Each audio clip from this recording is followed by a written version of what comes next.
C'est un régime très spécifique qui est unique en Europe ou même unique en France, hein.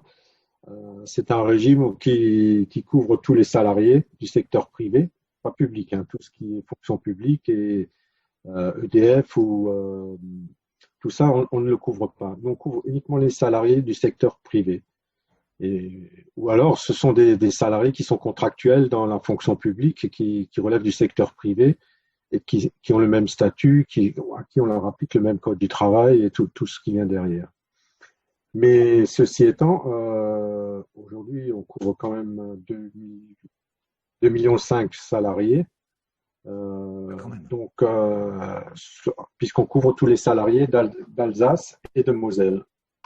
Alors, qu'est-ce qu'il a de spécifique et unique, ce régime? Alors, sa spécificité, c'est qu'il n'a pas, contrairement aux autres conseils d'administration, par exemple, de sécurité sociale, nous, on a des pouvoirs qu'aucun conseil d'administration n'a. C'est-à-dire, on décide de nos recettes et de nos dépenses. En autonomie? En autonomie, oui. C'est-à-dire, on décide de nos cotisations, du montant de cotisation et des remboursements dans un cadre légal qui est clairement défini dans le Code de sécurité sociale. Et on relève du Code de sécurité sociale et non pas du Code des assurances, ni de la mutualité, ni du livre 9 du Code de sécurité sociale comme complémentaire santé qu'on peut trouver dans sa vie professionnelle. C'est un régime obligatoire, c'est-à-dire tous les salariés sont obligés d'y souscrire. D'accord. Que ce soit un salarié qui travaille 2 heures par semaine ou un salarié qui travaille c'est 35 heures. Tous les salariés sont couverts et dès le premier euro de cotisation, ils sont couverts. Ils bénéficient de la couverture.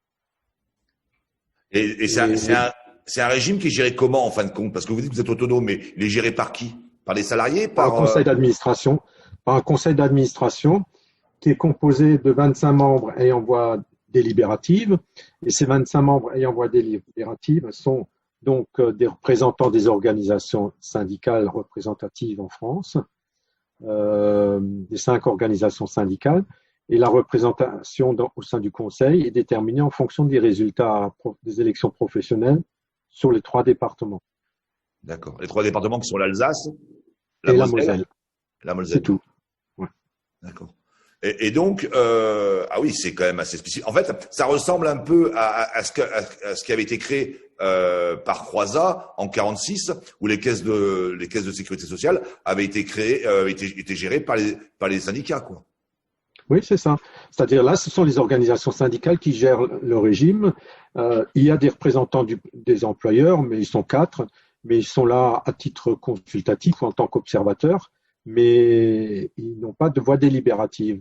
Mais pourquoi ils n'ont pas de voix délibérative? Tout simplement parce que les cotisations sont intégralement versées par les salariés. Il n'y a pas de participation d'employeur. Et cette cotisation, non, il n'y a pas de participation d'employeur. Et les cotisations sont décidées par le conseil d'administration chaque année. Et elles peuvent osciller entre 0,7% du salaire jusqu'à 2,3% du salaire. Mais aujourd'hui, ça fait 10 ans qu'on est à 1,5% du salaire et le régime est équilibré. Le régime est équilibré? Financièrement, oui. Et comment vous faites?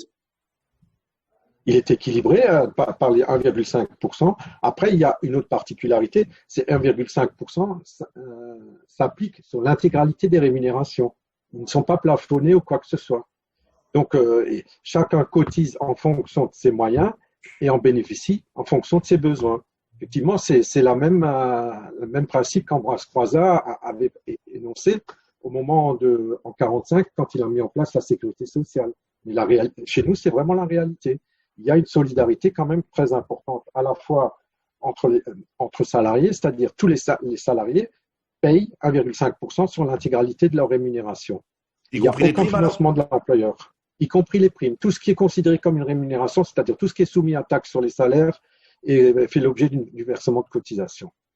Alors, les remboursements sont simples. L'hospitalisation est intégralement prise en charge par le régime local, y compris le forfait hospitalier. Et les soins de ville sont pris en charge à hauteur de 90%. C'est-à-dire, le régime général maintient son remboursement à 70% et nous, on comble à 20% de plus pour arriver à 90%. Et on vient en complément de ce qui est pris en charge par le régime général. On ne prend pas l'intégralité des soins, hein. On vient en complément de ce qui est pris en charge par le régime général. Parce que le salarié qui cotise au régime local paye également ses cotisations au régime général. D'accord, ça se rajoute. Ça se rajoute. Mais ce que je comprends pas, c'est que au régime général, le patronat, il cotise. Oui, au régime général, le patronat cotise, tout à fait. Et c'est pour ça qu'il est au conseil d'administration. D'ailleurs, il ferait bien de s'interroger sur sa place au conseil d'administration au régime général, parce qu'aujourd'hui, un employeur paye quasiment plus de cotisations sur l'assurance maladie, hein. Ça, il faut le savoir quand même. Il faut se rendre compte qu'aujourd'hui, les employeurs sur l'assurance maladie payent quasiment plus rien. Avec le CICE et l'exonération jusqu'à 1,8 fois le SMIC, maintenant même 2,3 fois maintenant le SMIC, ils ne payent plus de cotisations. Ils ne payent plus rien sur l'assurance maladie, ou très peu. Oui, c'est vrai. Et aujourd'hui, la sécurité sociale est financée à hauteur de 48%, je crois, 48% par la CSG-CRDS. Et il était même prévu, s'il n'y avait pas eu la crise cette année, ce taux le financement par la CSG et la CRDS serait passé à 55%. Ça veut dire que est-ce que ce régime-là, alors effectivement les patrons aujourd'hui ne cotisent presque plus rien et on peut se poser la question de leur utilité, y compris au CA. Mais est-ce que vous, le régime que vous avez mis en place, il peut être applicable sur tout le territoire national? Alors justement, c'est là tout le débat qu'on mène depuis 2013, quand il y a eu la mise en place de l'ANI, la couverture complémentaire santé. Le régime local avait proposé au gouvernement d'être une zone test expérimentale et nous, ce qu'on avait souhaité, c'est que le régime local puisse étendre ses prestations à hauteur du panier de soins de l'ANI. D'accord? Donc, ça voulait dire qu'on était quasiment à 100%, etc. Et ça aurait nécessité une augmentation de 0,2 à 0,3% des cotisations pour le salarié. Mais si on avait obtenu ce qu'on souhaitait aussi, c'est qu'il y ait un financement de l'employeur sur cette partie-là, puisque c'était une obligation. L'ANI, c'était une obligation de l'employeur. Donc, ce qui voulait dire qu'on voulait avoir quasiment un tiers de cotisation, un 7 qu'on voulait obtenir, qui soit financé par l'employeur, puisque c'était son obligation en fait. On commençait à couvrir une obligation qu'il avait contractée par un accord national interprofessionnel. Et donc, nous, ce qu'on proposait, c'est de gérer cette complémentaire santé obligatoire, mais à un coût qui était quand même beaucoup plus intéressant que les coûts qu'ils ont aujourd'hui à subir en souscrivant un contrat auprès d'une complémentaire santé, compagnie d'assurance, mutuelle ou autre. Oui, si je comprends bien, en fait, si on comprend bien, c'est que vous, au niveau syndical et au niveau de la gestion de cette entité locale, vous jouez le rôle d'une complémentaire, en fait. Donc, il n'y a pas de complémentaire chez vous. Ah si, il y a des complémentaires, puisqu'il reste toujours encore 10% à charge sur les soins de ville. Après, il y a les dépassements d'honoraires qui sont tout pas payés par le régime local, puisqu'on n'a pas le droit d'y aller. Aujourd'hui, on nous interdit d'aller sur ce terrain-là. On ne peut pas le décider. Parce que nous ce qu'on nous a dit, la loi nous dit clairement, voilà, vous pouvez décider de vos recettes dans le cadre des cotisations qui ne peuvent pas être au minimum de 0,7% et au maximum de 2,4%. Et vous n'avez pas le droit d'aller sur le terrain du ticket modérateur de 10%, ni sur les dépassements d'honoraires. Donc voilà, on est coincé. C'est-à-dire on est coincé entre le régime général et cette contrainte qui est, on a toujours maintenu une part de marché pour les complémentaires santé privées. On ne fonctionne pas comme une complémentaire santé de type privé. C'est-à-dire nous, on travaille. On a le régime local a une autre particularité, c'est que l'encaissement des cotisations est fait par l'URSSAF. D'accord? On s'appuie sur les structures de la sécurité sociale, structures de gestion de la sécurité sociale. Donc c'est l'ACOS et l'URSSAF qui nous recouvrent les cotisations. Et ce sont les caisses primaires d'Alsace-Moselle, les 3 caisses primaires, qui calculent et payent les prestations et qui s'occupent de l'affiliation du salarié. D'accord. D'accord.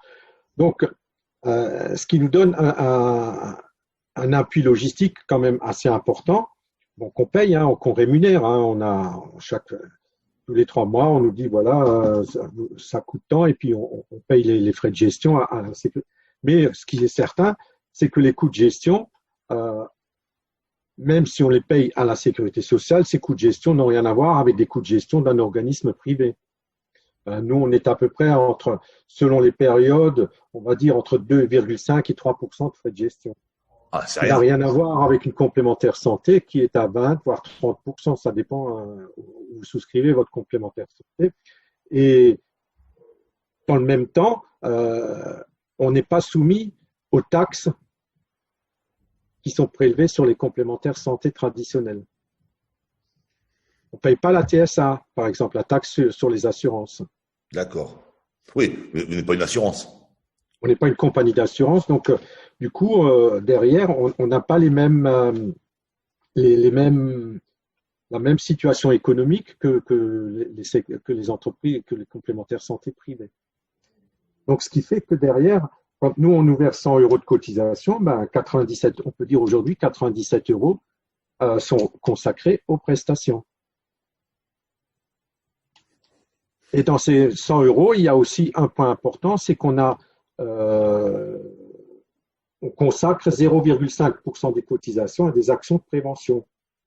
C'est-à-dire là-dessus, nous, on finance des actions de prévention sur les 3 départements avec les pouvoirs publics, en lien avec l'ARS, les caisses primaires, les pouvoirs publics, les différentes structures de santé ou de gestion de la prévention dans les communes.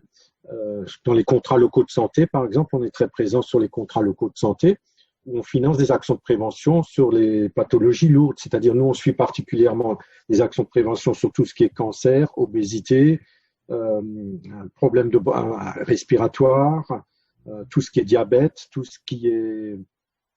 et puis après, des actions comme le tabac aussi, les addictions au tabac, à l'alcool. C'est très divers. On a une vingtaine d'actions, de suivi d'actions qu'on fait. Et on consacre quand même, aujourd'hui, on va consacrer cette année 600 000 euros à des actions de prévention sur les 3 départements. Mais on a aussi, par exemple, dans le cadre du Covid, financé l'achat des masques qui ont été faits par les conseils régionaux, généraux, pardon. C'est-à-dire les 3 départements ont distribué 3 masques à la population.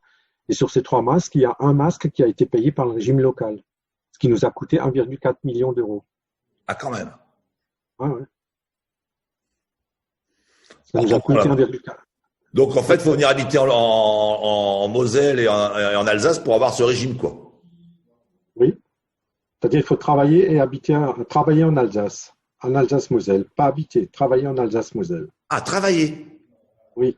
Ou avoir travaillé en Alsace-Moselle pour les retraités. Parce qu'il y a des retraités qui ont travaillé, qui ont terminé leur carrière sur le régime local. Et donc, ça n'a pas empêché qu'ils puissent partir dans le sud ou autre part, dans d'autres régions. On en a dans tous les pays d'Europe qui bénéficient du régime local Alsace-Moselle, qui sont partis après, quand ils sont partis à la retraite. Mais à partir du moment qu'ils terminent leur carrière sous certaines conditions, ils peuvent continuer à bénéficier du régime local Alsace-Moselle. Bien sûr, ils payent les cotisations, 1,5% des cotisations. Mais ils continuent à payer les cotisations, oui. Continuent à payer des cotisations, mais uniquement s'ils sont soumis à la CSG-CRDS. C'est-à-dire, si le retraité ne paye pas de CSG-CRDS, il est exonéré des cotisations, mais il bénéficie du régime. Encore une fois, c'est un point de solidarité, ça. Y compris pour les chômeurs, c'est le même cas pour les chômeurs, les invalides, tous ces salariés qui ont arrêté leur activité professionnelle en étant au régime local, continuent à bénéficier du régime local et bon, ils payent les cotisations, mais ils les payent uniquement s'ils sont soumis à la CSG-CRDS. S'ils ne sont pas soumis à la CSG-CRDS, ils ne payent pas de cotisation. Ce qui fait que 30% de cette population ne paye pas de cotisation aujourd'hui au régime local et ils en bénéficient. D'accord. Sacré régime. Ça fait envie. Pardon ? Sacré régime, je disais, ça fait envie. Quand on l'explique, oui, ça fait envie, effectivement. Ça fait envie. Et puis après, bon, s'il est dans cet état-là, bon, c'est un ancien régime qu'on a hérité de de Bismarck. Hein. Oui. D'ailleurs, le régime local a fêté son 100e anniversaire l'année dernière. Hein. Et il a réussi à perdurer après la guerre de 45, même avec la mise en place du régime général. À un moment, il s'est arrêté de fonctionner pendant une petite période et il s'est remis en 46 après la création du régime général. Les Alsaciens ont réussi à ce que ce régime soit remis en route. Après, ça s'est pas fait comme ça, hein, mais il y a eu un petit peu une bagarre et qui fait que ça s'est fait de cette façon-là. Même en 1917, hein, il y a eu un peu. Si le régime local a été maintenu en Alsace-Moselle en 1917, après la guerre, c'est parce qu'il y avait eu la poussée, on va dire, des comités de soldats allemands qui étaient issus du Parti communiste derrière, où il y avait le Parti communiste qui poussait.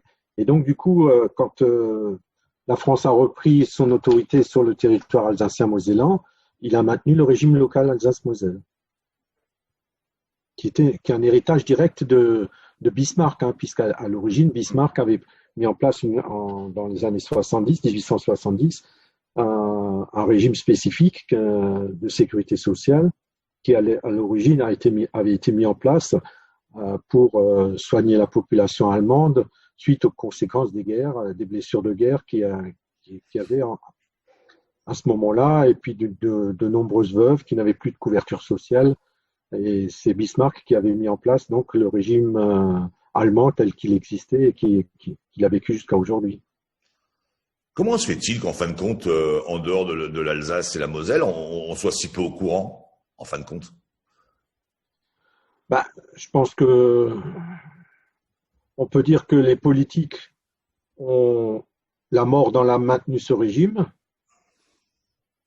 politiquement dans le restant de la France, mais ils ne feront rien pour que ce régime puisse être popularisé, on va dire. Ils ne communiquent pas ou ils n'en parlent pas. Mais y compris vos élus ne communiquent même pas d'ailleurs, vos élus. Ils ont peur de se faire. Non, il y a l'histoire aussi. Hein. Il y a que pendant longtemps, le régime local vivait de façon très contestée, jusqu'en 95. Et en 95, il a fait l'objet d'une loi qui a permis de le pérenniser de manière très forte. Et le Conseil constitutionnel a confirmé ce régime dans son existence. Dans le cas des lois Juppé, en fait, c'était ça?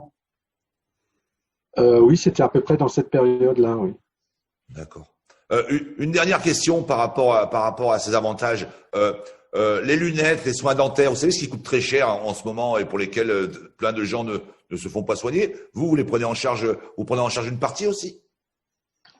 On prend en charge les 20% du tarif de remboursement de la Sécu. Donc sur l'optique, c'est pas grand-chose, hein, c'est 20% des 24,50 €, je crois, quelque chose comme ça. Mais c'est vrai que c'était par exemple un des points qui était sur la NIP, hein, où on augmentait le remboursement lunettes et dentaire. Et sur le dentaire, effectivement, dans le dentaire, sur le régime général, il paye 70% du remboursement. Le régime général, il couvre 70% du remboursement de sécurité sociale. Nous, on va jusqu'à 90%, c'est-à-dire on donne les 20% supplémentaires. Mais on ne peut pas aller au-delà sur les dépassements d'honoraires. C'est-à-dire si un praticien pratique des dépassements d'honoraires, on nous interdit de le faire. Alors qu'on pourrait le faire. Hein. Ah oui. On pourrait le faire. Bon, bien sûr, après, ça a des conséquences en termes de dépenses, donc sur les recettes, c'est-à-dire sur les cotisations.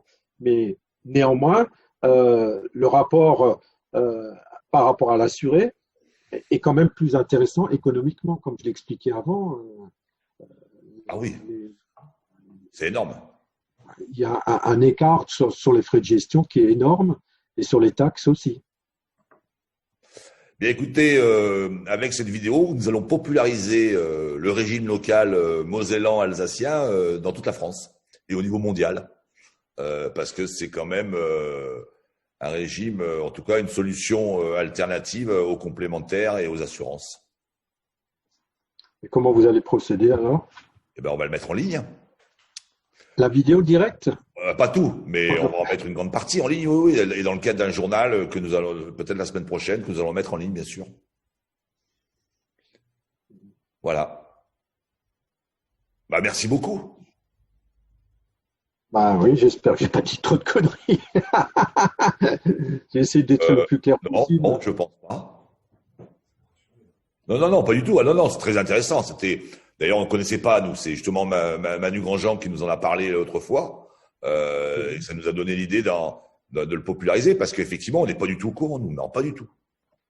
Mais bon, c'est oui, c'est un régime qui est le régime local est vraiment très très pertinent dans la période actuelle, qui permet d'avoir son atout, c'est il est géré par à la fois par des représentants des cotisants et des assurés. Il n'y a pas de représentants des employeurs. Et là, ça lui donne une pertinence parce il a un vrai pouvoir de décision encore une fois, sur ses recettes comme sur ses dépenses. Et sur sa politique de santé. Il, pardon? Et sur sa politique de santé. Sa politique de santé, s'il veut en mettre en œuvre, oui, puisqu'il a des actions de prévention qui sont quand même très, très importantes, qui vont être encore plus importantes dans la période à venir, puisqu'on cherche à avoir d'autres actions pertinentes, notamment dans le cadre de la crise sanitaire qu'on vit, hein, qui amène quand même un certain nombre de difficultés à la population. Et derrière, donc, on cherche à avoir on réfléchit d'ailleurs actuellement depuis quelques mois à avoir encore une fois des orientations supplémentaires à en rajouter par rapport à ce qu'on fait aujourd'hui dans nos actions de prévention dans le cadre du budget des 0,5% des cotisations qu'on consacre à ces actions de prévention. Et donc, ça a son intérêt parce que c'est lui qui décidera de ce qu'il veut faire. Bien sûr, on est sous contrôle de l'Agence régionale de santé et de la mission nationale de contrôle des organismes de sécurité sociale qui en valident les effets réglementaires et légaux. Mais là-dessus, si on respecte tous les textes auxquels on est soumis, on a toute latitude de décision de ce qu'on veut faire. Et ça, c'est quand même quelque chose qui est important et c'est ce qui nous permet d'avoir une présence et des actions qui sont très efficaces et pertinentes et qui amènent un service à la population. Parce que ça aussi, on fait toujours très attention à ce que les actions qu'on décide ne soient pas des actions réservées à une ville ou à un secteur. On tient à ce que nos actions que nous décidons soient les bénéficiaires, que l'ensemble de la population d'Alsace-Moselle puisse en bénéficier. Imaginez-vous si maintenant, dans le cadre de la crise sanitaire qu'on vit, le régime local n'aurait pas existé. Il y aurait eu quand même comme dans le restant de la France d'ailleurs, il y aurait eu des difficultés, les assurés auraient eu des difficultés financières de par 30 jours d'hospitalisation sur le forfait de 18 euros, 18 euros de forfait hospitalier, plus un ticket modérateur de 30 ou 20% selon les soins assurés dans le cadre de l'hospitalisation, ce qui n'est pas rien. Mais il y a à peu près, on va dire, 7% de la population, grosso modo, qui n'a pas de mutuelle aujourd'hui. Donc, pour des raisons financières, tout simplement. Mais même malgré l'aide complémentaire à la santé, hein, qui permet, en fonction des revenus, si on a un revenu quasiment inférieur à 80% du SMIC, d'avoir une aide spécifique pour l'acquisition à une mutuelle. Mais ceci étant, c'est quand même très, très, très compliqué actuellement, hein, quand on sait le nombre des ressources des retraités, par exemple. Chez les retraités, c'est les plus criants, et chez les étudiants, c'est là où ça pose le plus de difficultés. L'existence du régime local sécurise quand même une partie des soins qui sont payés par l'assurance maladie. Ils n'ont pas, sans avoir une complémentaire santé.